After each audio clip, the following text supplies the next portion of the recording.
Hello friends, welcome back once again. Friends, आज की class में हम लोग डिस्कस करेंगे इन्फिनिटिव, वो भी विदाउट टू वाले। जनरली हमें पता है कि इन्फिनिटिव जो होते हैं वो कैसे होते हैं कि इन्फिनिटिव के साथ टू लगा रहता है। इन्फिनिटिव का मतलब ही होता है कि उसके साथ क्या लगा रहेगा, टू, और उसके साथ लगा रहेगा वर्ब वन। ये तो हमें पता है, लेकिन आज जो हमें रूल जानने हैं, जो हमें स्ट्रक्चर जानना है कि वैसे इन्फिनिटिव की आज हमें जानने हैं पैसिव वॉइस चेंज करने के रूल की, अर्थात कि पैसिव वॉइस में कन्वर्ट करने की बात की जा रही है। और स्पेशली किसके लिए स्पेशल रूल? तो इनकी स्पेशल रूल है infinitive without of to. Infinitive without without to हमें किसकी जाननी है? तो इन्फिनिटिव बिना टू के इन्फिनिटिव को हमें पैसिव वॉइस में कन्वर्ट करना है। इनके लिए स्पेशल रूल जानना है। क्लियर है आप लोग को? इन्फिनिटिव जनरली होता है टू प्लस वर्ब वन। ये सभी को पता है कि इन्फिनिटिव का मतलब टू प्लस वर्ब वन। लेकिन यहाँ पे आज हम लोग डिस्कस करेंगे ऐसे इन्फिनिटिव की जिनमें टू नहीं लगा हो, और उसे भी हमें पैसिव वॉइस में कन्वर्ट करना है। एग्जाम्पल जरा देखिए। आई श राजेश, आई श राजेश प्ले। ठीक है, आई सॉ राजेश प्ले। ये सिंपल सेंटेंस है, ये सिंपल सेंटेंस है। और देखने में देखेंगे तो आई सॉ राजेश प्ले, तो यहां पे आपका आई सॉ राजेश, ये तो सिंपल सेंटेंस हो गया, ये सिंपल सेंटेंस हो गया। और इस सेंटेंस के साथ क्या है कि इसके साथ आपका प्ले वर्ड जुड़ा हुआ है। तो प्ले यहाँ पे इन्फिनिटिव की तरह है। किसकी तरह है? इन्फिनिटिव की तरह। अब इन्फिनिटिव है तो आप देखते कि इसमें टू प्लस वर्ब वन होता, लेकिन यहाँ पे जो इन्फिनिटिव है, यहाँ पे टू प्लस वर्ब वन ना होके ये विदाउट ऑफ टू वाले इन्फिनिटिव है। अब ये सेंटेंस हमारा एक्टिव वॉइस में है। किसमें है? एक्टिव वॉइस में। मैंने बताया था एक्टिव का मतलब क्या? एक्टिव का मतलब जो सब्जेक्ट फॉर्मेशन होगा वो डोमिनेटेड होगा। I saw Rajesh play, Rajesh को मैं खेलते देखा, तो यहाँ पे देखने का काम किसका है? सब्जेक्ट का है। और आई हमारा क्या है? यहाँ पे सब्जेक्ट का फॉर्मेशन है, सब्जेक्ट है। ये हमारा क्या? हमारा वर्ब है। ठीक है, उसके बाद ये क्या? हमारा ऑब्जेक्ट है। और ये हमारा क्या है? ये हमारा इन्फिनिटिव है।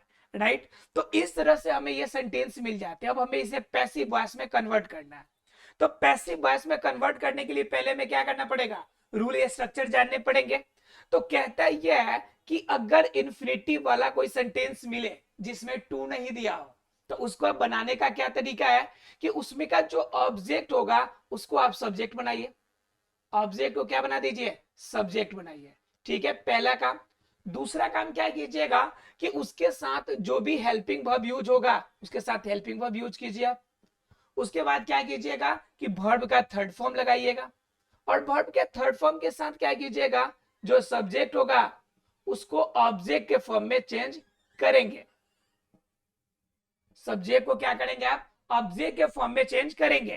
लेकिन क्या है कि जो यहाँ पे इन्फिनिटिव जो वर्ड बच जाता है, इस इन्फिनिटिव के लिए यहाँ पे अलग से एक चीज जोड़नी है, जो वर्ब थ्री के बाद जोड़नी है। वो क्या जोड़ना है कि जो वर्ब दिया हुआ है वो बिना टू का दिया हुआ है, तो इसको इन्फिनिटिव के लिए आपको क्या करना पड़ेगा? टू प्लस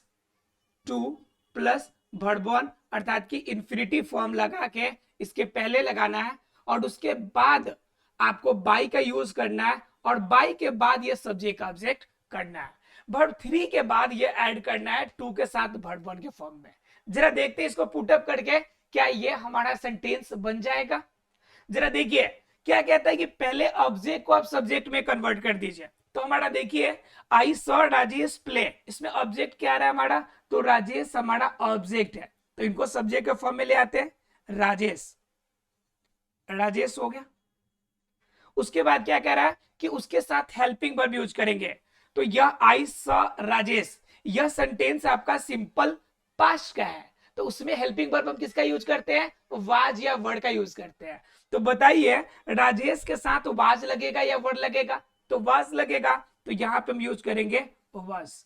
राइट, अब वाज हो गया, राजेश वाज। उसके बाद क्या करना है? वर्ब का थर्ड फॉर्म। तो वर्ब यहाँ पे मेन क्या हमारा? स है, तो स का वर्ब थ्री क्या हो जाएगा? शीन हो जाएगा, क्योंकि स किसका फॉर्म चलता है? सी, सेकेंड फॉर्म सा, और आपका वर्ब थर्ड क्या होता है हमारा शीन। ये हमारा क्या है, ये वर्ब वन है, ये हमारा वर्ब टू है, और ये हमारा क्या है वर्ब का थर्ड फॉर्म है। तो सीन हो जाएगा यहाँ पे, ठीक है, शीन हमारा वर्ब थर्ड हो गया। उसके बाद क्या कर रहा है, टू के साथ जो अदर वर्ब्स है उसको वर्ब में कन्वर्ट कीजिए। तो प्ले यहाँ पे इंफिनिटिव है, इसको क्या करना है टू के साथ यूज करना है, टू, और प्ले है तो प्ले, टू प्ले। बताइए क्लियर है यहां तक। अब जब ये हो गया Rajesh was seen to play, उसके बाद क्या करना है आपको बाई का यूज करना है। क्या यूज करना है बाई का, और उसके बाद जो सब्जेक्ट दिया हुआ है उसको ऑब्जेक्ट में कन्वर्ट करना है। तो हमारा सब्जेक्ट यहाँ पे क्या दिया है, सब्जेक्ट हमारा आई है, और आई का ऑब्जेक्ट क्या हो जाएगा, तो आई का ऑब्जेक्ट होगा मी। क्या होगा मी। तो क्या हो जाएगा हमारा Rajesh was seen to play by me. ये सेंटेंस आपका कंप्लीटली कंप्लीट हो जाएगा। क्लियर है आप लोग को। मतलब अगर इन्फिनिटिव वाले ऐसे सेंटेंस हो जिसमें टू नहीं लगा हो, तो पहले हम जब पैसिव बनाएंगे तो उस इन्फिनिटिव को हम विदाउट टू से टू वाले में कन्वर्ट करेंगे। यहाँ पे प्ले था तो हमने क्या कर लिया, टू प्ले लगा दिया। क्या लगाया हमने, हमने लगाया टू प्ले लगाया हमने। क्लियर है आप लोग को। उसके बाद क्या करना है कि सेंटेंस जो है नॉर्मल बना लेंगे और बन जाएगा हमारा। यहाँ पे सिर्फ प्ले को हमें इन्फिनिटी में कन्वर्ट करना है। उसके बाद ये सिंपल पास्ट है, तो सिंपल पास्ट को हम क्या करेंगे, सिंपल पास्ट को कन्वर्ट करेंगे पैसिव वॉइस में, अर्थात सब्जेक्ट पहले, फिर वॉइस वर्ड, फिर वर्ब का थर्ड फॉर्म लगाएंगे, और उसके बाद सबसे लास्ट में जो सब्जेक्ट है उसको ऑब्जेक्ट के फॉर्म में यहाँ पे यूज कर लेंगे। जरा एक और एग्जांपल देखते हैं, इसके माध्यम से करके देखते हैं। देखिए एग्जांपल, जरा एक और एग्जांपल एक और देख लेते हैं हम लोग। दे मेड मी लाफ, उसने मुझे हंसाया, है ना जी। अब जरा ध्यान से देखिए, यहां पे जो लाफ वर्ड दिया हुआ है ये हमारा क्या है, यहां पे इन्फिनिटिव के फॉर्म में है। किस फॉर्म में है, इन्फिनिटिव है। लेकिन इन्फिनिटिव में भी कैसा है कि इसमें टू का यूज नहीं हुआ है। क्लियर है आप लोग को। अब इस सेंटेंस को अगर हमें बनाना है तो सेम तरीका होगा हमारा। ये हमारा क्या तरीका होगा, तरीका क्या हमारा स्ट्रक्चर का, कि पहले जो ऑब्जेक्ट है उसको सब्जेक्ट बनाना है। तो ऑब्जेक्ट क्या हमारा मी, यहाँ पे ऑब्जेक्ट है, तो इसको सब्जेक्ट बनाएंगे मी का, तो क्या हो जाएगा आई हो जाएगा। क्लियर है। उसके बाद क्या कहता है कि इसमें हेल्पिंग वर्ब यूज कीजिए। तो ये सेंटेंस क्या आपका सिंपल पास्ट का, सिंपल पास्ट में आप हेल्पिंग वर्ब क्या लेंगे, वाज या वर्ड। ठीक है, तो आई के साथ क्या यूज कीजिएगा आप, तो आई के साथ वाज यूज कीजिएगा, राइट। उसके बाद वर्ब का थर्ड फॉर्म, अर्थात कि वर्ब यहाँ पे क्या है मेड है, तो इसका वर्ब थर्ड हो जाएगा मेड। क्या हो जाएगा मेड हो जाएगा। उसके बाद क्या कीजिएगा आप कि यहाँ पे आपको जो वर्ब दिया होगा, इन्फिनिटिव दिया होगा, उस इन्फिनिटिव को विदाउट टू वाला है तो उसको किस में कन्वर्ट करना है आपको, टू वाले इन्फिनिटिव में। तो लाफ है तो लाफ का क्या हो जाएगा टू लाफ। क्या हो जाएगा आपका टू लाफ। ये हो गया इन्फिनिटिव में कन्वर्ट। अब क्या करना है लास्ट में बाई का यूज करना है, और जो सब्जेक्ट है उसको ऑब्जेक्ट कन्वर्ट कीजिए। तो यहाँ पे बाई का यूज हम लोगों ने कर लिया। अब जो सब्जेक्ट है उसको ऑब्जेक्ट। बताइए दे का देम हम लोग क्या ऑब्जेक्ट के फॉर्म में बाई के बाद लिखते हैं क्या, नहीं लिखते हैं। तो इसके बाद इसे लिखने की कोई भी जरूरत नहीं है, आपका सेंटेंस बनके तैयार हो गया। ये कंप्लीट पूरा आपका क्या सेंटेंस बन गया, पैसिव का सेंटेंस आपका बनके तैयार हो गया। क्लियर है आप लोग को, बोलिए क्लियर है आप लोग को। आसानी से आप चाहे तो इन्फिनिटिव विदाउट टू वाले का भी बना लेंगे। ध्यान रखिएगा कि जो आपका विदाउट इन्फिनिटिव विदाउट टू है, जब पैसिव बनाएंगे तो वो टू के साथ आ जाता है। सिर्फ इतना दिमाग में रखिएगा तो सेंटेंसेस आसानी से बन जाएंगे। क्लियर है आप लोग को। तो इसे आप शॉर्ट फॉर्म में याद रखिएगा, इन्फिनिटिव विदाउट टू, लेकिन पैसिव में विद टू हो जाएगा। विदाउट टू वाले आगे कन्वर्ट होके विद टू के साथ आ जाएंगे। क्लियर है आप लोग को। चलिए अगर विदाउट टू वाले इन्फिनिटिव का सेंटेंस आपने बना लिया तो एक और स्पेशल रूल हम आपको बताते हैं, जिसमें ऑब्जेक्ट के साथ, ऑब्जेक्ट के तुरंत बाद एक कॉम्प्लीमेंट भी दिया हो, तब आप सेंटेंस को कैसे बनाएंगे। पहले आप समझिए थोड़ा सा कि ऑब्जेक्ट और कॉम्प्लीमेंट में क्या डिफरेंस है। देखिए कॉम्प्लीमेंट का मतलब होता है सहायक, जो हेल्प करता है। ठीक है, यहां पे उसका कतई मतलब नहीं होता है कि सब्जेक्ट का वह हेल्प करेगा। ठीक है, मेन मतलब क्या है कि वह हेल्प करेगा सेंटेंस को फॉर्म करने में, लेकिन आपका क्या करेगा, उसका ऑब्जेक्ट के फॉर्म में किसी भी रूप में इस्तेमाल आप नहीं कर सकते हैं। तो मेरा एक पहला ये रूल था हमारा, किसका, इन्फिनिटिव विदाउट टू वाला।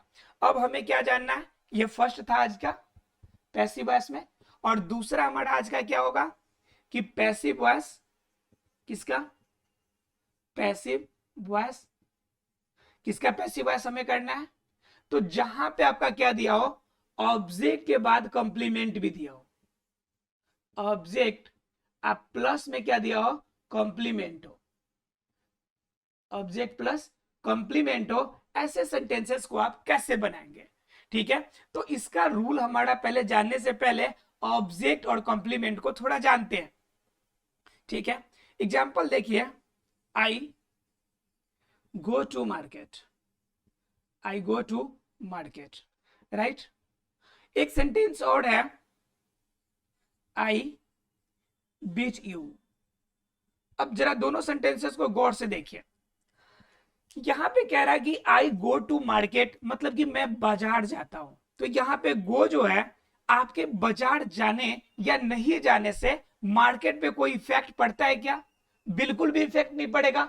हजारों लोग आ रहे हैं, हजारों लोग जा रहे हैं, क्या इफेक्ट पड़ेगा आपके आने जाने से, कुछ भी इफेक्ट नहीं पड़ेगा। लेकिन बीट यू, अगर मैं आपको मारता हूं तो आपकी हड्डी पसली टूटेगी। बताइए यहाँ पे इफेक्ट पड़ेगा कि नहीं पड़ेगा, इफेक्ट पड़ेगा। तो जहां पर वर्ब का इफेक्ट अदर वर्ड्स पे पड़ेगा, तो जिस वर्ड पे पड़ेगा वो हमारा क्या कहलाएगा, ऑब्जेक्ट कहलाएगा।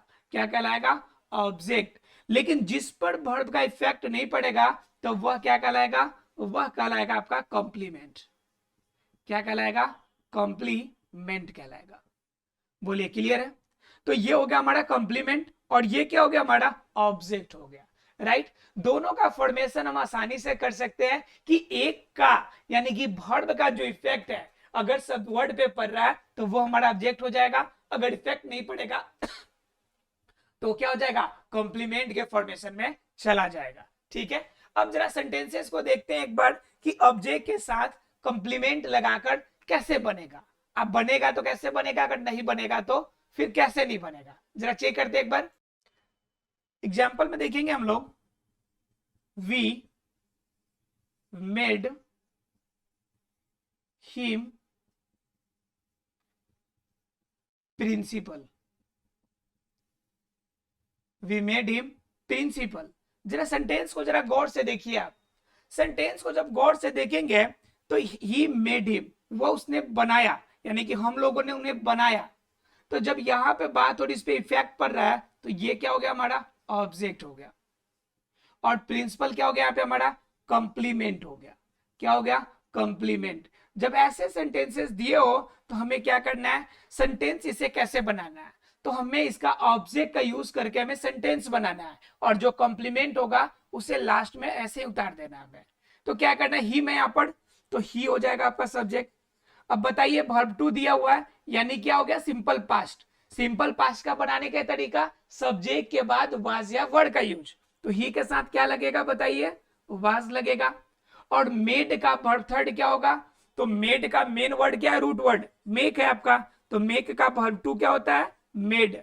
और वर्ब थर्ड क्या होगा, तो ये भी मेड होता है, तो वर्ब थर्ड क्या होगा हमारा, मेड ही होगा। तो यहां पे क्या हो जाएगा, ही वाज मेड, राइट। और मेड के बाद क्या करना है हमें, कि मेड के बाद अब देखने की बात है कि सब्जेक्ट आपका हेल्पिंग वर्ब और ये वर्ब का थर्ड फॉर्म भी हो गया। अब बात आती है कि यहाँ पे प्रिंसिपल पहले लिखे या बाई अस पहले लिखे। तो बाई अस आप लिखे या नहीं लिखे कोई इफेक्ट नहीं पड़ता है, लेकिन जो कॉम्प्लीमेंट है उसे आपको लिखना पड़ेगा, he was made principal, principal, right. अगर कॉम्प्लीमेंट लिखना है तो लास्ट में आप क्या जोड़ेंगे, बाई अस का प्रयोग करेंगे। अगर नहीं करना है तो यह सेंटेंस बनके हमारा तैयार हो जाएगा, ही वाज मेड प्रिंसिपल। मतलब सिंपल ये करना है कि इसका रूल होगा पैसिव वॉइस बनाने का। इसका रूल क्या होगा पैसिव वॉइस बनाने का, अगर बात कीजिएगा कंस्ट्रक्शन की कि कैसे कंस्ट्रक्ट करेंगे, तो यही करना है आपको सिंपल, कि जो वर्ब थर्ड होगा, वर्ब थर्ड प्लस में जो कॉम्प्लीमेंट दिया हो उस कॉम्प्लीमेंट का यूज हमें करना है। बाकी जितने भी सेंटेंस है, सेंटेंस का जो पार्ट जैसे आप बनाते हैं तो वैसे ही करेंगे। सिर्फ आपको एक चीज जोड़नी है कि वर्ब थर्ड के साथ क्या जोड़ेंगे आप, कॉम्प्लीमेंट का यूज जरूर करेंगे। क्लियर है आप लोग को? तो इसके आधार पर आप चाहे तो सेंटेंस को बना सकते हैं। आशा है फ्रेंड्स ये वॉइस आपको क्लियर हो गया होगा। पैसिव वॉइस अर्थात इन्फिनेटिव के सेंटेंसेस आपको बन के तैयार हो जाएंगे, साथ में आपका कॉम्प्लीमेंट वाले भी सेंटेंस भी बन जाएंगे। मिलते हैं अगले क्लास में और अगले टॉपिक के साथ में, क्योंकि वॉइस के आपके सारे टॉपिक लगभग लगभग कवर कर लिए गए। अब हम लोग जानेंगे थोड़ा सा नरेशन के बारे में, कि नरेशन कैसे काम करता है, और नरेशन से क्वेश्चंस आपके एग्जाम में बहुत ज्यादा आते हैं और नरेशन में बच्चे फंसते भी ज्यादा है। तो अगले क्लास में हम लोग थोड़ा सा डिस्कस करेंगे नरेशन की, या फिर कोई और छोटा सा टॉपिक उठाएंगे जो आपके लिए थोड़ा सा इजी होगा। ठीक है, मिलते हैं अगले क्लास में, तब तक के लिए thank you very much friends.